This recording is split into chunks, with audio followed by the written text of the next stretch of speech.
My name is Todd Herzog. I am chair of the Business Roundtable in Warren County. I also happen to be chair of the Chamber of Commerce Board of Directors this year. Both jobs pay handsomely. I write an article and a column in the paper about businesses locally, and I've been a member of the steering committee behind this Citizens for Progress program.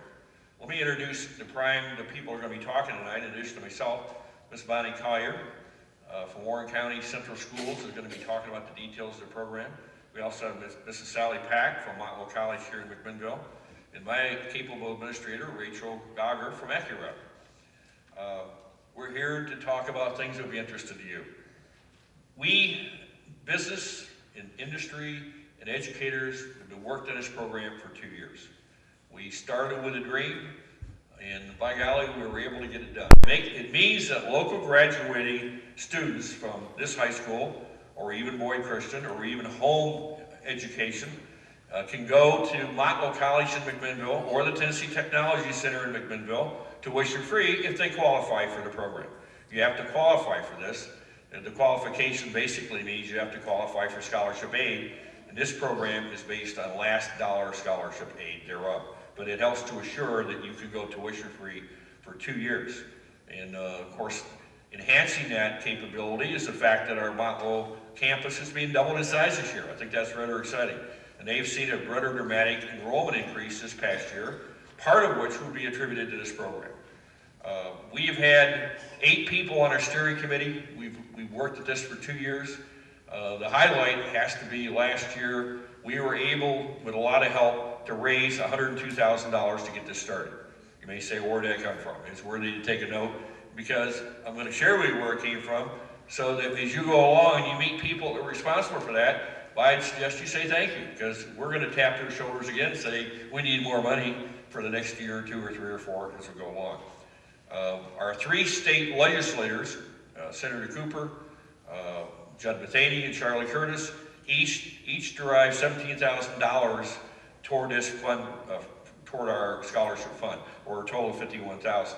We were able to get $20,000 from the Warren County Commission. So thank your commissioners. They're very familiar with this program and its intended benefit. We were able to get $7,000 from the city of McMinnville and the city aldermen. So when you see them, say, hey, thanks, this is really helping.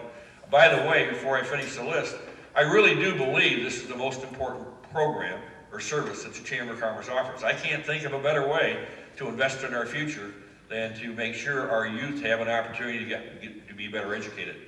Dr. Apple, the president of Montville College in Tullahoma, gave a presentation to our business leaders in December of '06, where she showed statistically how important it is to raise the educational level of the populace of our county. Well, leading that measurement, by the way, is Davidson County, probably no surprise. But if we are able to raise through this program and other encouragement to students, the educational level of our populace, our wealth goes up dramatically, our quality of life goes up dramatically, crime goes down, volunteerism goes up. Let me assure you, the ROI and the investment that we're making is very easy to justify, and I think that's exciting. Other contributors to our scholarship fund, McMinnville Electric System, $5,000. First National Bank of McMinnville, $5,000. Ben Lomond Telephone, $3,000.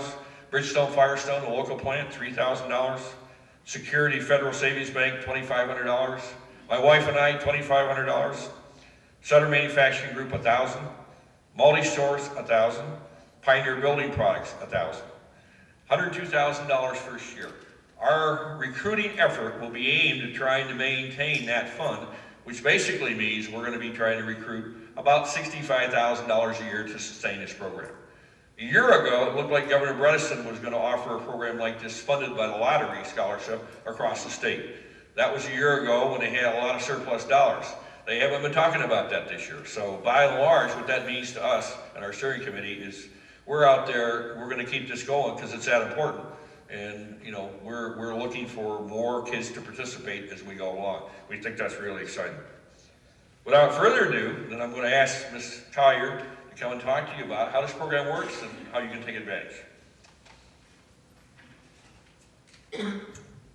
Good evening. Hope you got a chance to go to parent-teacher conferences before you came in this evening. I want to recognize also the senior guidance counselor here at Warren County High School, Dr. Carrie McGibney. is back here with us, and she is like the lady who can answer all of your questions here. Students, as you start applying for colleges and different kinds of aids. And she and I were talking right before the program started, and I need to make sure I have an understanding to qualify for the lottery money. Is it a 3.0? Yes, it's a 3.0 unweighted or a 21 on your ACT. Okay, to qualify for the lottery scholarship money, your student needs to have a cumulative grade point average of 3.0 or a 21 Correct. on the ACT. And they will automatically qualify for lottery money. And I believe now, and my children are getting older now, and so I can't remember exactly what the amounts are, but I think you get is it $3,500 a year? Well, it depends on if you're going to a 4-year or 2-year school. 4-year schools are $4,000 a year. Sally will know the 2-year rate. But like this past year, it was $1,000 a semester, it was $2,000. Okay, for a 2-year program, it's $2,000, and for a 4-year program, it's $4,000 a year, is what the lottery will award. So if you'll look at the sheet that you have, one of the handouts, the bullet points, eligibility requirements, you have to be a graduate of this year's class, 07 or 08, graduating senior. You have to be a resident of Warren County. Your parent or court-appointed legal guardian has to have been a resident of Warren County and lived within the city or the county as of September 1st, 2007. So in other words, been living here at least a year when you start school. And you have to meet requirements to enter Montlow State Community College or the Tennessee Technology Center. So you have to do that. And have a GPA of 2.5 or higher. Now that's the difference in the guidelines for Citizens for Progress and for the lottery. The lottery, you are required to have a 3.0 to qualify for that money. If you have a 2.5, you can qualify for the Citizens for Progress money. Or if you have a 19 on the ACT, or you have a composite score of 910 on the SAT. And I don't think many of our students take the SAT. I think usually we use ACT. Does anybody have questions about how you would qualify? Okay, then just some general provisions. As Mr. Herzog said, this is a last dollar scholarship. You've got to apply for the state, federal aid, and you do that online, or I think you can print a hard copy of the FAFSA application, and we'll talk about that in just a second. So you have to apply for that, whether you are awarded or not or whatever, but that will also, you're going to want to do that anyway because that's going to let your student know if you qualify for any other kind of financial aid from the federal or from the state government or grants or anything like that. So your student's going to want to apply for that. And your student may receive assistance for 4 semesters during a 3-year period. So once that 3-year period is up, even if your student has not completed their associate's degree, that Citizens for Progress money would end for your student. They can use it in the summer semester, but that counts as one of the 4 semesters of classes. Okay, does anybody have questions about that part? You have to be a full-time student in order to receive the aid. That means you'll need to take at least 12 hours a semester. So it will actually pay for 24 hours a year. You have to have passed 24 credit hours in that year's time to continue to qualify for the money. Any questions about that? Okay, let's look at the federal student aid. This is just a little packet of information that I put together that I just got online. So you can go to www.fafsa.ed.gov. And for those who may be watching on Channel 6, I'm going to repeat that. All of you have this on your handout. It's www.fafsa.ed.gov. fafsa.ed.gov.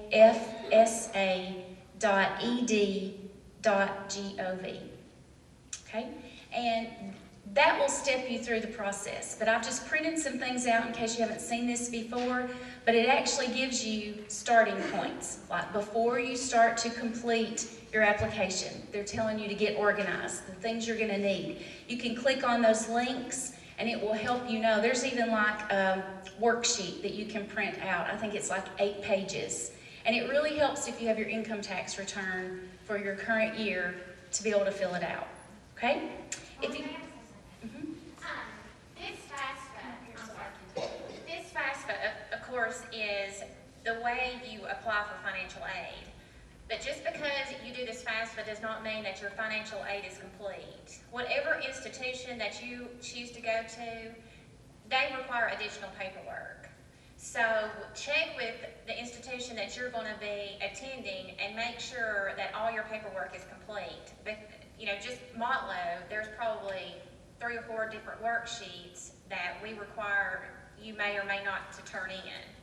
So that's what a lot of mistakes are made when you're coming to school and you think that you're ready to go to classes and your aid's not there. It's because a lot of the paperwork hasn't been turned in. So check with the financial aid office wherever you're going to be attending and make sure that all your paperwork is turned in. and Dr. McGibney, you let us know if there's something you can add to the conversation if you want to come down. I'm gonna go ahead while you're walking down. If y'all look on the second page of this, that's a list of the things you're gonna need when you start to fill out this application. So you can go ahead and get documents like that ready. Okay? The only thing I wanted to add was the website that she gave you, this information has been given to your seniors before. There is a senior guide that all of the seniors received earlier in the year, which is a blue packet of information that we gave to each student. If your student never got home with that or lost it, it is online. If you go to the Warren County High School website, you can link to the FAFSA through there, or you can get our guide that has guidelines for all financial aid at all the different schools, including Motlow. So you can get to their website and see what's required for them. We've also given FAFSA brochures out to all the students December and January to make sure that they were reminded to get their PIN numbers and get that information. So if you don't find something and it's easier for you or for your student to get online, the high school website also addresses all these financial aid avenues for you. The high school, I believe it's warrencountyhighschool.com, and Warren County High School is all one word. And there is actually a tab for guidance. And then there's a tab for the senior guide, and there's a tab for scholarship information. And we update the scholarship information on a weekly basis. So that stays current for you. And your students also have been getting this information in paper form, because some of them are just not as comfortable as others on the web. Well, that's one thing I was going to say. They are not printing the paper applications anymore. It used to be where you could either choose to fill it out online or mail them in, and we're not getting any paper applications. I mean, they're really pushing you to do it online. You can order one, but they're really making the push for you all to do it online. So, you know, you're going to have to do this thing every year. So my suggestion to you is go ahead and get familiar with this website. And it's really easier to do than, you know, I mean, once you go through it the first time, you know, you're going to feel more comfortable with it. But this thing really does walk you through step by step. It'll tell you, you know, go to line 14 of your income tax return and put in the number. So it looks harsh, but once you start going through it step by step, it's really not that bad. And I'm sure whatever school, you know, you choose to go to, there will be, if you do run into answers or just can't figure something out, I'm sure that the financial aid office at whatever school you choose to go to, we hope it's Motlow, but nonetheless, the financial aid officers are more than willing to help you with that. Okay. Dr. McGibney and staff in her office will also help you. If you have questions about, you can call the high school here and ask for her office or for the senior guidance office, and someone, her staff or she will be able to help you or answer questions or tell you where to go find that answer if you need some help. Okay? If you look at the next sheet, I heard Dr. McGibney mention that you'll need to go ahead and be getting a PIN number. This sheet just explains the personal identification number and that you'll need to go ahead and apply for that. And you'll actually use that like an electronic signature. So just take a look at that, it'll give you some information. And the last thing I included, and like Ms. Pack said, this is all online, but this is a link on the website on frequently asked questions. And I just thought it might help for you to have something like that to look at before you start filling things out. Does anybody have any questions about that part? Okay.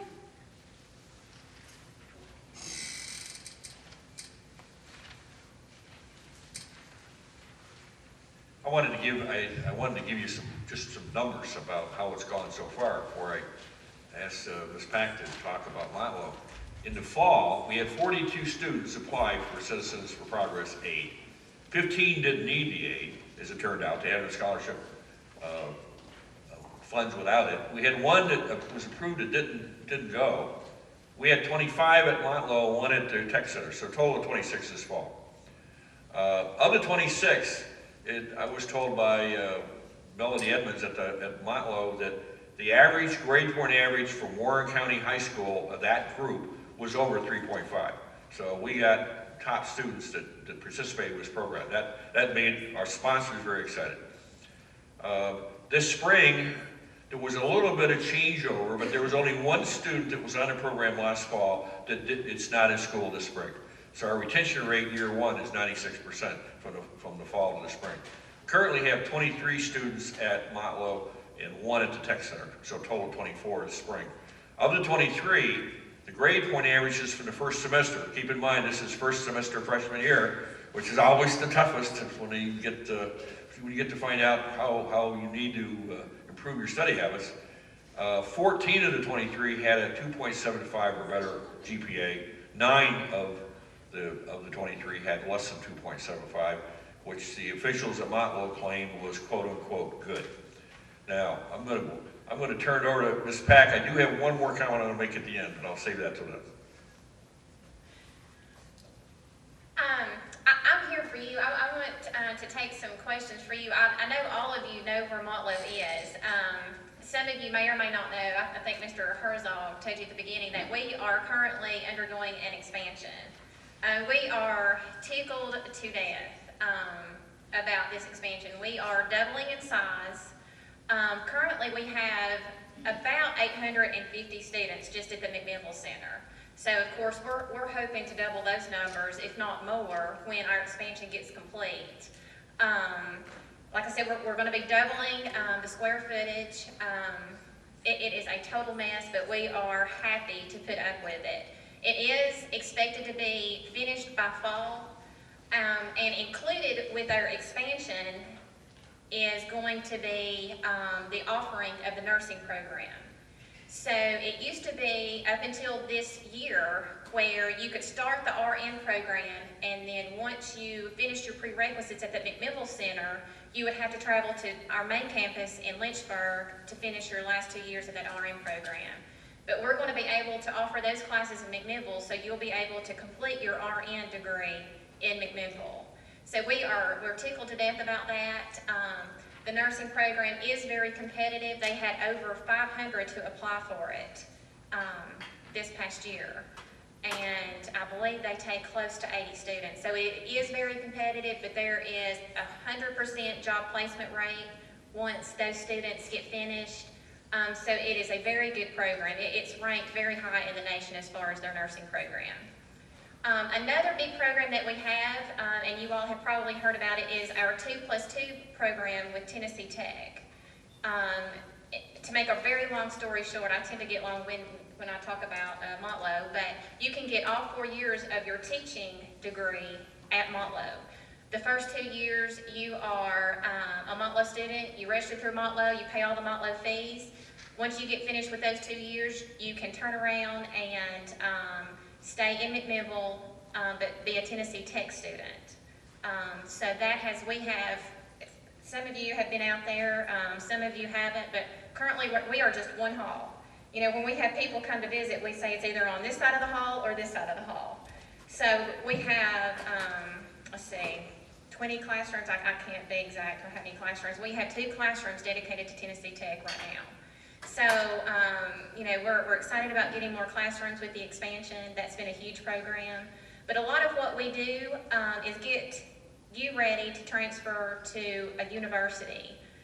We have a lot of university parallel majors, and those are what you take for the first 2 years and then you transfer to a university. And we also have associate of applied science programs where you do your 2 years and then you're ready to get a job in whatever area you choose. So, you know, we think Montlow is great. We think that every freshman should start there just because a lot of you are undecided on what you want to do. A lot of what we have seen lately are these allied health programs, and we're keeping our fingers crossed, maybe they'll come with our expansion. But we are able to offer some of those prerequisites before you go to the Medvaxes or the Ball State or Chattanooga State. So if any of you all are thinking about doing that, you know, check with us before you go there because we can offer you some of those prerequisites. But we are an open admissions college. All community colleges are, meaning that as long as you meet all of the admission requirements, you are eligible to start. You know, you have to do your application, you have to pay your application fee, you have to have the ACT. We don't care what you make on it. We hope that you don't have to take remedial courses, but if you do, that's okay. We don't want to put you in a class that you're going to not succeed in. So we offer the remedial courses as well. So if any of you all have any questions at all about admission requirements or what we offer, I'd be glad to answer those.